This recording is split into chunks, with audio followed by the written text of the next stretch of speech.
All right, so describe Spain's involvement in the Age of Exploration. We already talked about one country, how they started this all off. We mentioned about a monument that they put up right before World War II to express this nationalism in this means of starting the Age of Exploration, the Age of Discovery. Right. Yesterday we did focus more on Spain. Okay, so what was their involvement? What did they do? What was some of their findings here? And yeah, you guys all know Columbus, so mention him within your bell race. Okay, today we're going to talk more about these conquistadors and their expansion into the New World and how Spain was going to now take the lead, how they will take the lead with this age of exploration. Right. Also, we talked about this Treaty of Tordesillas, right? Why this was important, right? Why this was a means to try to seek some sort of peace between Portugal and Spain, and just detail it, explain it. So there you go. Give you some time. Please work on that.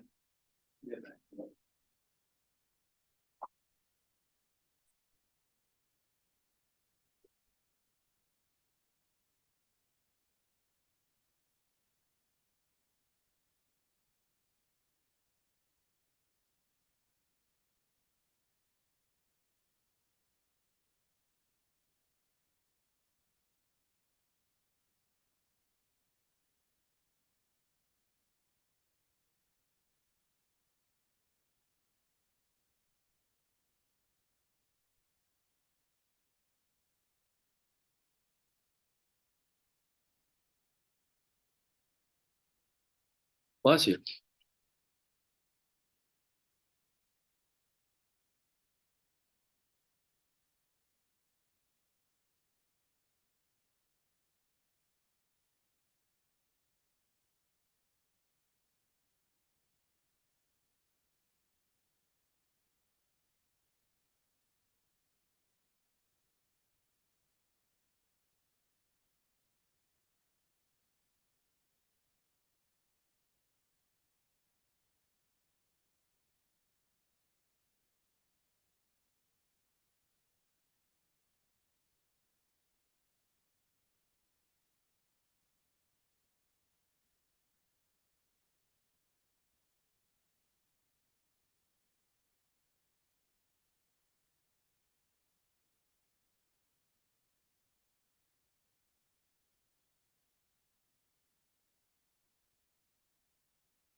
Morning. Hey, good morning. How you doing? I'm good. How are you? Good. Hey, I'm recording. So Well, I didn't know if you wanted to send anyone for a test. now you're not here. To make some. Anytime. Yeah, I could. Hey, you have a good day. You guys need another minute here? Yeah, as you're working, I'm gonna come around and check what you got so far. You should have one from last week, right? Last Friday. Yeah. Work.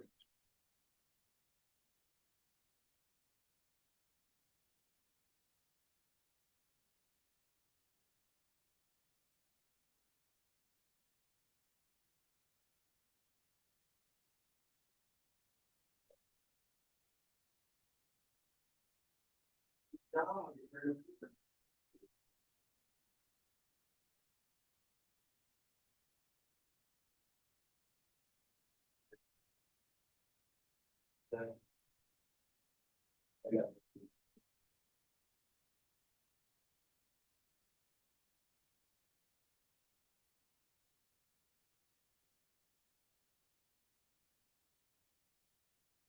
We only have four. What's that? That's what I thought. Yeah, just want to make sure. I don't have to put scoop that.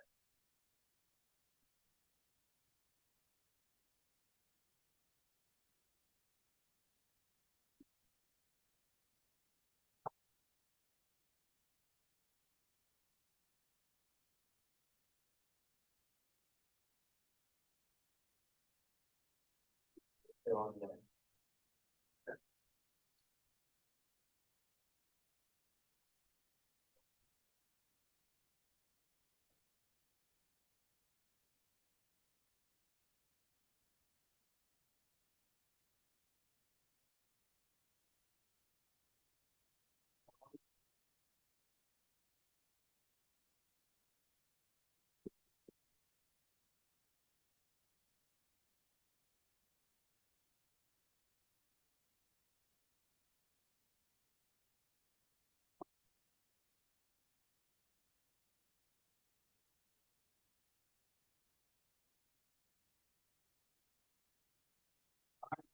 So we already talked about it. Start of this age of exploration. What country did it? Which country started this off? Oh, it should be easy. Went over this one. Portugal, right? And their goal was to try to cut out the middleman. We mentioned about Italy. We mentioned about the Ottoman Empire, how they controlled all the land routes, trade coming into Europe. So try to find another way, right? Try to find another measure to access these resources, materials that are over in Asia and the Middle East. Okay, so for Portugal, as they do that, where do they sail? Around what continent? Where do they sail? Where do they focus these outposts, these trade posts, military bases on their way to Asia? What continent do they go around? Layla? Portugal? What continent do they go around? Right below. Africa, yeah, good job. So as they're doing that, right, they're establishing these trade routes and accessing a lot of resources, spices, materials, okay, that they really didn't have access to before. If they wanted them, they had to pay up to the Ottoman Empire. All right, so who was that guy again that started this with Portugal? That started that school. We'll move right to Spain here right after this. Who was that navigator? What was his name? Even though he didn't really sail, he was more just known for starting the school, teaching about these instruments. Go ahead, Caleb. Henry the Navigator. Yeah, good job. Then we talked about the astrolabe. We talked about the instruments to utilize out in the open water. Again, there's no signs out there. There's no directions. So you got to look up the stars. Right, Abby? You reminded that with your current event. Yeah, so using the stars, the constellations to direct you out in the water. One thing to note, like I talked about yesterday, I did attach a video on the lesson from 2 days ago when we started it. They actually have centerpieces that pull out that are removable depending on the month. So obviously the constellations in the sky are in different spots depending on when you're looking up in the night sky. So it's important that those centerpieces are accurate for the month. All right. So what about Spain here? What about Spain? What about Spain? Yesterday we talked about their routes here. So obviously Columbus, we all know him. Where did he sail? Did he go around Africa too? No, he went somewhere else. Where'd he go? Where'd he go? Oh, come on, please. Where'd he go? Grace, where'd he go? He went west, right? Across the Atlantic Ocean. Okay, he finds the New World. Did he know it was the New World that ran away? No, he didn't, right? So he lands in the Caribbean islands, and he thinks it's India. So he calls the indigenous tribes from there Indians. Oh, cool.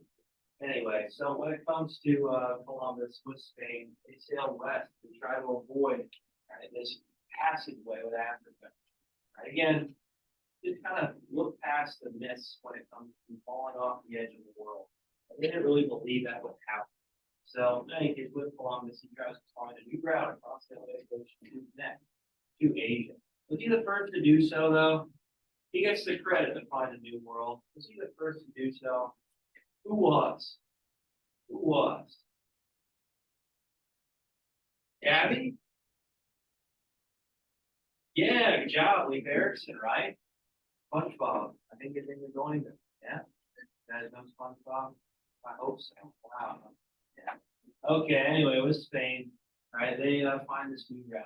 Okay, today we're going to focus more on the Conquistadors and their success. Well, comes to a lot of bloodshed, comes to a lot of death, unfortunately, right, in the New World. How many expeditions did Columbus go out? How many? Gabby. 4, right? Yeah, good. So with 4 expeditions, he traveled the Gulf of Mexico, into parts of Central America, and he did the northern part of South America. Obviously, the first one was 50 islands.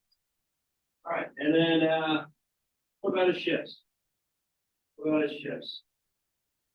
What were they? What were the names of them? No one better stay. No one better not stay. I had someone say that yesterday. Olivia. Something else? Is that what the boat's called? Something else? Oh, Conrad? Okay, go ahead, Conrad. What were the 3 ships? Wait, really? Are you trying to call Conrad? Jeez. 4 and 3 ships? Nina, Pinta, and last one. Conrad. Santa Maria. Jeez. I'll throw it in here. All right, anyway. So these 3 ships you guys should know. Well, there is a song out there, Step Brother. Don't repeat the rest of the song. Landon Savage tried to do that and had to cut him off. Anyway, so to try to keep peace here, the Pope decides to try to find some sort of common ground between Portugal and Spain. We know that as the Treaty of Conquistadors. Now, why is the Pope stepping in? What's the reason for it? Obviously, Catholic Church still has a lot of power, right?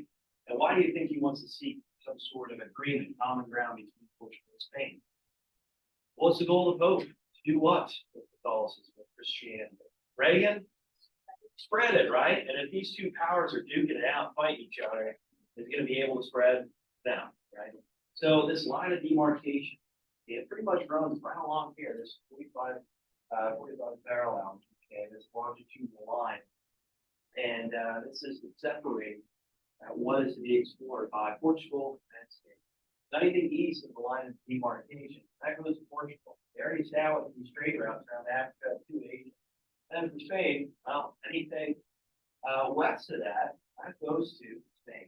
When it comes to these new discoveries, it goes to Spain. We'll talk about it. You think England's going to follow this treaty? You think England's going to follow this line of demarcation? No, right? France, same thing. One thing to note about England, well, they're going to be the ones that are starting this pirating and taking out a lot of these Spanish ships that are bringing back riches, resources, gold, right, to Europe. All right, Fort Columbus, 4 expeditions. The reason for 4 expeditions is that he was coming back to Spain, and he was saying, hey, there's a bunch of resources over there. The food is so large, so big, it's double the size over there than over here in Europe. And he said there's so much gold, it's unbelievable. One thing though, they asked him for gold, he's like, yeah, I'll bring it next time. Sorry about that.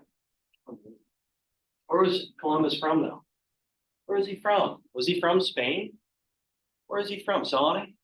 Italy. Yep, good job. So that's one thing to note. The question comes up, why did Italy go with this age of exploration? Well, they were already accessing the trade and resource material, right? There's a funnel, right? What we talked about with the Renaissance era, okay, foods, land routes, and also through the Mediterranean. So in all reality, it wasn't really like their goal to expand. Eventually they'll have to in order to keep up with these other European countries, but well, they're already getting rich. They're already rich from this trade.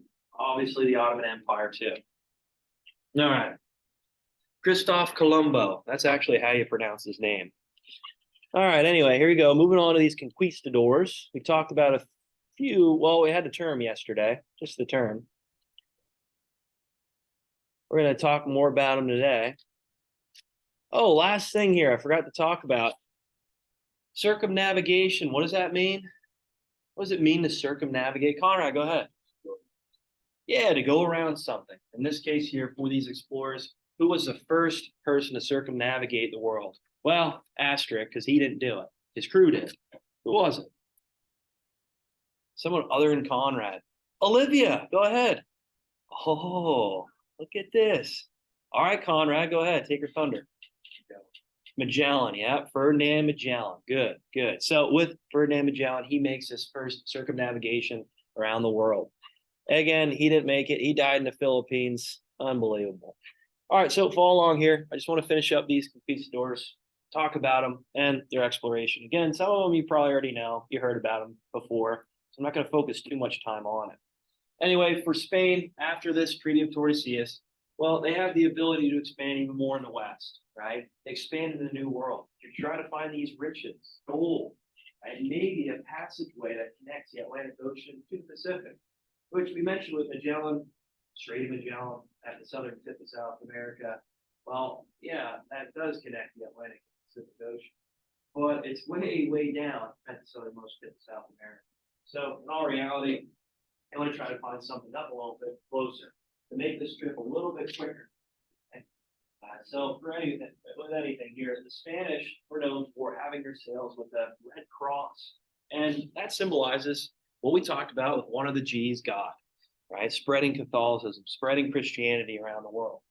That was the goal here of the Pope, right? The goal here, and why Spain could fund a lot of these expeditions. Again, Spain takes over. I know Portugal starts it, but Spain does dominate then with this age of exploration. And the reason for it, because they extract a lot of these resources and materials, which we'll talk about more on Monday, from the New World. And these resources that you really can't find anywhere else. So Spain does eventually take over. All right, so with these conquistadors, we're going to talk about Hernan Cortez with the Aztecs. We're going to talk about Pizarro with the Incas in South America. We'll mention about Coronado and his travel to find the 7 cities of gold. We'll even talk about Costa de Leon and his search for the Fountain of Youth. In Florida, what? And they're drinking water of tainted with sulfur. You guys ever smelled sulfur water? It smells like butt. It really does. So there they are drinking this water. That stinks. They think it's the Fountain of Youth. Funny. All right, Vasco Nunez de Balboa. So if you guys don't have it, I'd recommend writing it down because these aren't vocab terms. But Balboa is famed for actually noticing and finding the Pacific Ocean. Okay, so he does this even before Magellan. So with Balboa, this conquistador here, this explorer from Spain, okay, he travels to the northern part of South America, actually, which is interesting enough, where Panama will be. Right? And we all know that the Panama Canal will be created by the United States in the early 1900s under Teddy Roosevelt, connecting the Atlantic Ocean and the Pacific Ocean to make this trip, this travel, a little bit easier, a little bit quicker for a lot of these European countries to make the Pacific connect to Asia. So with Balboa, he doesn't sail obviously through this landmass. Obviously, he realizes that this is probably the shortest bit. Right, this is the smallest portion that you can actually establish some means of travel, right, in connecting the Atlantic and the Pacific. So he gets out of his ship, walks this distance, and he discovers the Pacific Ocean. So that's what his claim to fame was. Nunez de Balboa. All right, so again, there was no connection just yet, right? Eventually, we'll talk about it. It doesn't happen for another about 400 years. In any case, that is with the canal making. You need heavy industrialization to do so.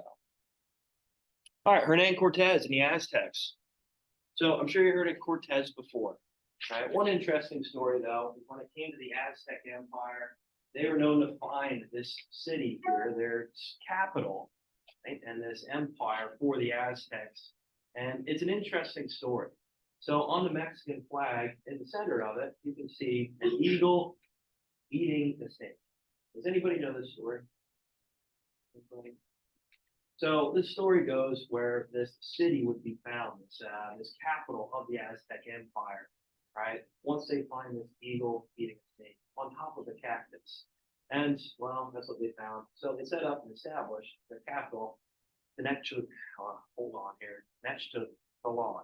Right? I know it's hard to pronounce, but in any case, it's right next to modern-day Mexico City, which is the capital now of Mexico.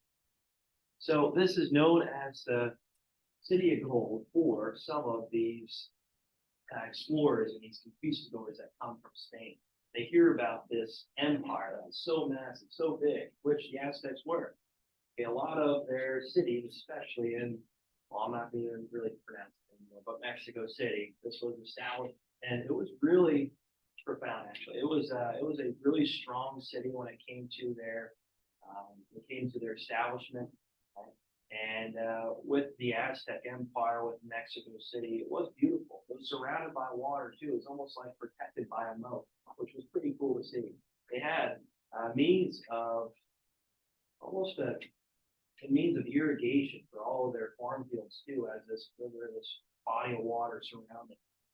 Okay, and with the Aztecs, their sophistication and their methods of their building of temples and different buildings, it was really profound. It was one thing to note that it was really modernized in a way.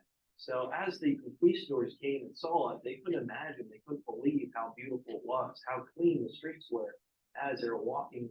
Somewhat, obviously, the streets are a little bit different than what you see in Europe, but they couldn't believe how spread out it was, right? And had the ability that people have their own room. In Europe, that's not the case, right? These roads were jam-packed, really on top of each other in these major cities where disease and sickness would spread pretty quick. Like I mentioned, with these first encounters, okay, a lot of the indigenous tribes, they accepted these European men because with, again, the armor shining, glistening in the sun, they're viewed as gods, okay? They came across the body of water that was depicted in many of the religions. And they pretty much gave everything they could to these gods, right? And with the Aztecs, okay, they would fight pretty hard against the conquistadors, but with Hernan Cortez, he is known for, and a lot of these other conquistadors, utilizing the other native tribes to fight up against one another. Okay, obviously they're outnumbered, so they need the means to fight against the indigenous tribes in the New World. So with Cortez here, the goal is to try to find this city of gold, and they don't find it, obviously.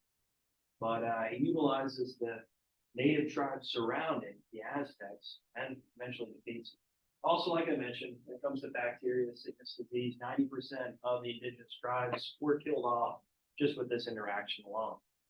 Okay, their immune systems weren't ever around these types of different diseases and sicknesses and viruses that the European population were already immune to. So smallpox was actually a big thing. A lot of the depictions way back when shows these bumps, these boils pretty much all across the native tribes of his bodies depicting smallpox and that was a brutal way to go.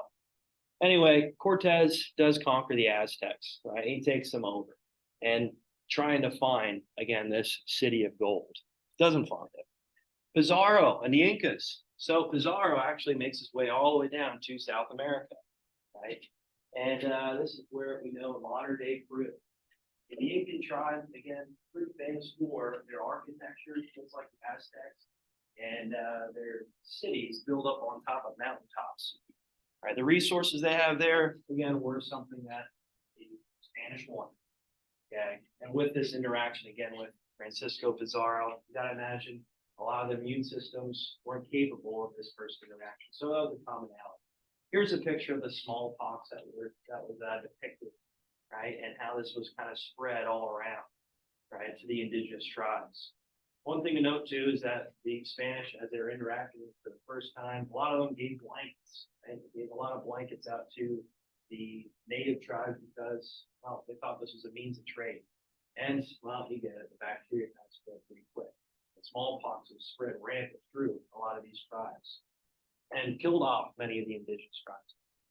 Pizarro's known, though, for actually capturing the king of the Incas and hold him for ransom. And his goal is, again, to try to find the city of gold, find a lot of these riches and this wealth. And guess what? He didn't find it. And he thought capturing the king here of the Incas would do so. And well, eventually they gave him everything they could choose, everything that they wanted, that they thought was resourceful. But obviously the natives and the Europeans' viewpoints of what wealth is was a little different. It's not like they came back with gold.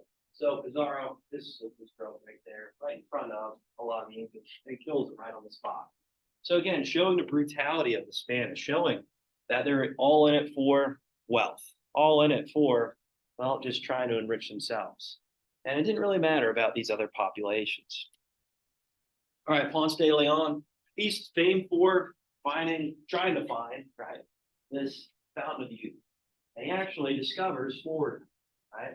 Modern day Florida, what we know today. So with Florida, okay, Ponce de Leon, he travels along the Caribbean islands just like Columbus, and he stumbles across Florida. And he does eventually, okay, Spain does establish a military base on mainland United States that we know today. And this is St. Augustine.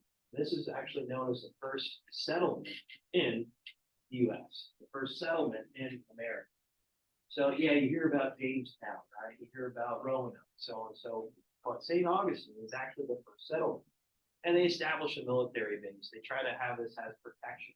Again, the English, you think they follow the Treaty of Tordesillas? No. Their whole goal is to try to enrich themselves and take what the Spanish have. So there's a lot of pirating going on by the English. So Spain had to set up and fortify different types of bases in the Caribbean islands, in South America, and Central America. And one being set here in St. Augustine. Again, for Ponce de Leon, okay, he was trying to find this fountain of youth. Sounds pretty crazy, but that's what the goal was. They thought they found it, which was close to St. Augustine, and it was sulfur-rich water. You guys ever drank sulfur or smell sulfur-rich water? It does smell like rotten eggs. It's gross. It's disgusting. But they believe that they found, right, the fountain. So that's something interesting to note about Ponce de Leon. St. Augustine, you can see the base that they created, which is pretty cool. All right, so further north, this is going to be the last slide that we talk about. Yeah. So with Hernan de Soto and Francisco Coronado, they're famed for traveling up into kind of the Midwest of the United States and the Southwest U.S. So around New Mexico, Arizona, Texas, moving up into Colorado. Right. So with Coronado, same like these other conquistadors, they're trying to find gold. Right. And they're told by these fables, these rumors, these made up stories by the indigenous tribes that, hey, guess what? We found the city of gold. Right after the Aztecs were wiped out, after the Incas were wiped out. This word traveled back to a lot of these native tribes here, right in modern day Mexico, close to the Yucatan Peninsula. Right, as they're realizing that the Spanish conquistadors were not friends, they wanted to try to throw them off their path. And they wanted to try to lead them in a direction where they would never come back. So for Coronado, he was trying to find the seven cities of gold. And a lot of the tribesmen were like, hey, we know where it's at. We know exactly the place you're looking for. It's way up internal of modern day US in the Great Plains region, way up there. So in other words, they misled Coronado to try to find the seven cities of gold way deep into the Great Plains region of the Philippines. And as he does so, he never finds the seven cities of gold. He runs into a lot of danger. Right? He runs into a lot of, I guess you'd say, a lot of risk as he makes this travel. He does stumble across the Grand Canyon, which is pretty cool. So he's the first to discover the Grand Canyon. But anyway, on his way back through European. When on his way back through, he does make it back, and he does unleash hell on the indigenous tribes, for leading them in the wrong way, leading them astray. Again, these fables, these stories, obviously the tribesmen were using it for their advantage to try to throw them off their paths, keep them in a different direction. So here's a picture of Coronado, right, with the Grand Canyon, which is pretty cool. Also, one thing to know is that the Spanish, as they're traveling along, right, the parts here of the Caribbean Sea, moving down around South America, they do establish a lot of trade posts and military bases moving up on the western side of Mexico and even parts of California. Right? So it's pretty expanding, expansion of so Spain was dominating, controlling a lot of the resources, extracting a lot of resources from these lands. Again, England, they'll step in and start to wreak a lot of havoc. They'll start to pirate a lot of these Spanish ships, which is going to lead to an eventual war, which I know I talked a little bit about last chapter with Queen Elizabeth I, and how England does defeat the Spanish Armada eventually.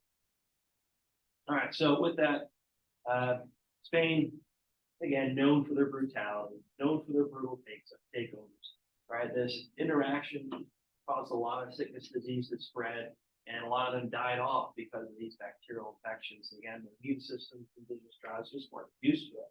Also, you got to imagine technology, weaponry, a lot more advanced with the Europeans. So yeah, they did take a lot of them out. Also, you got to imagine, the native tribes were used as slaves to mine, to extract resources, to be forced literally to their death to work to make riches for the Spanish Empire. So Spain especially is known for their brutal takeovers. I'm not saying that the English weren't either, or Portuguese, they weren't, right? They're all brutal when they came in contact with these indigenous tribes. But Spain, there's just more record of it, right? There's more information about these takeovers in the New World. All right. I'll talk about more on Monday with these explorers of England, trying to look for this Northwest Passage, how they're not following the Treaty of Tordesillas. Now they want to try to find a couple routes, right, through North America, connecting the Atlantic and the Pacific. We'll mention about more of these explorers on Monday.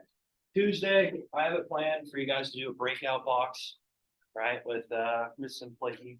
So we'll see where that goes. We're excited for it. You might have to do a little bit of research for some of these explorers, but I kind of hit on all of them so far. Monday we'll continue on. We'll finish it up. Good stuff.